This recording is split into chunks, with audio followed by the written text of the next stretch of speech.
এই সিক্রেট পদ্ধতি জেনে খাজা তৈরি করলে খাজা হবে একেবারে মুচমুচে রসালো আর ভীষণ সুস্বাদু হবে। নমস্কার বন্ধুরা, সাথী কিচেনের আবারও এক নতুন রেসিপিতে আপনাদের সবাইকে স্বাগত জানাই। রথযাত্রা স্পেশাল এইরকম মুচমুচে রসালো খাজা বাড়িতে একবার ঝটপট তৈরি করে ফেলুন। খেতে দেখবেন দুর্দান্ত হবে, আর একবার বানিয়ে আপনারা অনেক দিন পর্যন্ত স্টোর করেও খেতে পারবেন। তার জন্য প্রথমে এখানে দেখুন চিনির শিরা রেডি করে নিচ্ছি। 1 কাপ দিলাম চিনি আর দিচ্ছি 1 কাপ জল। 1 কাপ চিনি ও 1 কাপ জল এই মেজারমেন্ট করে চিনির শিরা তৈরি করতে হবে। আর এখানে চিনির শিরা যে হবে একটু চিটচিটে হবে, তার জন্য 1 কাপ চিনিতে 1 কাপ জল এই মেজারমেন্ট করে চিনির শিরা তৈরি করবেন, তাহলে দেখবেন শিরা একেবারে পারফেক্ট হবে। চিনি ও জল কিছুক্ষণ নাড়তে থাকবেন, কিছুক্ষণ পরেই দেখবেন বেশ সুন্দর চিটচিটে হতে শুরু করবে। একটু শিরা হাতের মধ্যে নিয়ে ঠান্ডা করে চেক করে নেবেন যে একটু একতারে বিশিষ্ট হয়েছে কিনা। হাতের মধ্যে নিয়ে চেক করলে দেখবেন এরকম একটা তারের মতন হয়ে যাচ্ছে, তাহলে বুঝতে পারবেন শিরা একেবারে পারফেক্ট। আর এদিকে দেখুন ময়দাটা মেখে নিচ্ছি।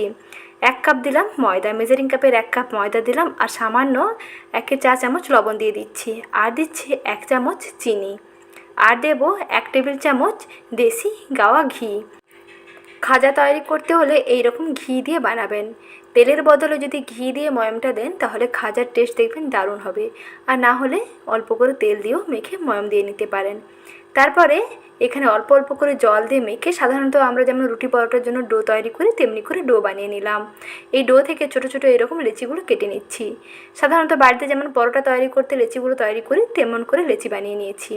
আর এখানে প্রথমে লেচি নিয়ে একটু শুকনো ময়দা ছড়িয়ে নিয়ে প্রথমে রুটির মতন তৈরি করে নিচ্ছি। একসঙ্গে অনেকগুলো রুটি তৈরি করতে হবে। খাজা তৈরি করতে হলে এই পদ্ধতিতে দেখে খাজাটা একবার বানাবেন, দেখবেন একেবারে দারুণ হবে। আর রুটিগুলো দেখুন এইরকম পাতলা হবে। বেশ পাতলা করে রুটি তৈরি করে নিয়েছি। এক এক করে সমস্ত রুটি তৈরি করে নিলাম। মোটামুটি 1 থেকে 4টে বা 5টে এইরকম রুটি তৈরি করে নিলেই হবে। এখানে আমি 4টে রুটি নিয়েছি। এরপরে একটি একটি রুটি নিয়ে এর উপরে দিয়ে দিচ্ছি সাদা তেল। 1 থেকে 2 চামচ সাদা তেল দিয়ে পুরো ওভারঅল রুটিতে এইরকম সাদা তেলটা মাখিয়ে নিচ্ছি। তেল মাখিয়ে নেওয়ার পরে এর ওপর থেকে একটু শুকনো কর্নফ্লাওয়ার কিংবা শুকনো ময়দা ছড়িয়ে দেবেন।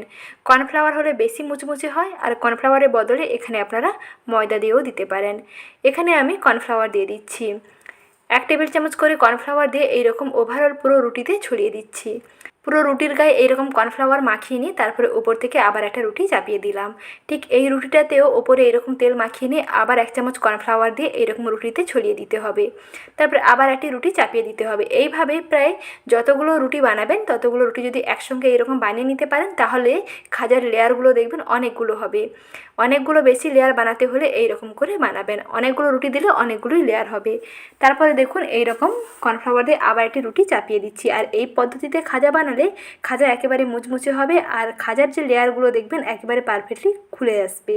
ভাজার সময় লেয়ারগুলো খুব সুন্দরভাবে খুলে যাবে, তার জন্য এইরকম একটি রুটির গায়ে কর্নফ্লাওয়ার চাপিয়ে একটি রুটি চাপিয়ে দেবেন।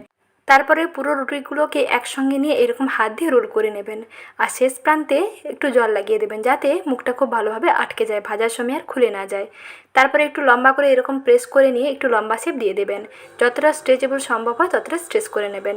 তারপরে ছুরি দিয়ে এইরকম ছোটো ছোটো অংশে ভাগ করে কেটে নিচ্ছি। তারপরে দেখুন এখানে লেয়ারগুলো খুব সুন্দরভাবে বোঝা যাচ্ছে। অল্প করে শুকনো ময়দা ছড়িয়ে দিয়ে একটু করে প্রেস করে একটু পাতলা করে বেলে নিচ্ছি। এই রকম ফিতের মতন চ্যাপটা করে বেলে নিতে হবে। এইভাবে বেলে নিলে মনে হবে যে লেয়ারগুলো মনে হয় আর বোঝা যাবে না, কিন্তু এগুলো তেলে দেওয়ার পরে দেখবেন খুব সুন্দর খুলে যাবে। তার জন্য একটু উষ্ণ গরম তেলের মধ্যে খাজাগুলোকে ছাড়বেন। এগুলো নিজে থেকে হয়ে দেখবেন তেলের উপরে ভেসে উঠে আসবে।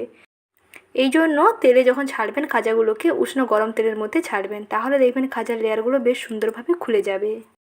আর খাজাগুলোকে যখন ভাজবেন গ্যাসের আঁচটা একেবারে মাঝারি থেকে কমের মধ্যে রেখে ভাজবেন। একটুক্ষণ সময় নিয়ে ভাজবেন, আর কিছুটা গরম তেল এইরকম দেখবেন ওপর থেকে ছিটিয়ে দেবেন যাতে লেয়ারগুলো খুব সুন্দরভাবে বোঝা যায়। গ্যাসের আঁচ মাঝারি থেকে কমের মধ্যে রেখে ভাজলে খাজার লেয়ারগুলো দেখবেন খুব সুন্দরভাবে খুলে যাবে এবং খাজার কালারটাও বেশ সুন্দর হবে। হাই ফ্লেমে যদি ভেজে নেন ওপর নিচে খুব তাড়াতাড়ি গোল্ডেন ব্রাউন হয়ে গেলেও ভেতর থেকে লেয়ারগুলো কিন্তু এইরকম বোঝা যাবে না।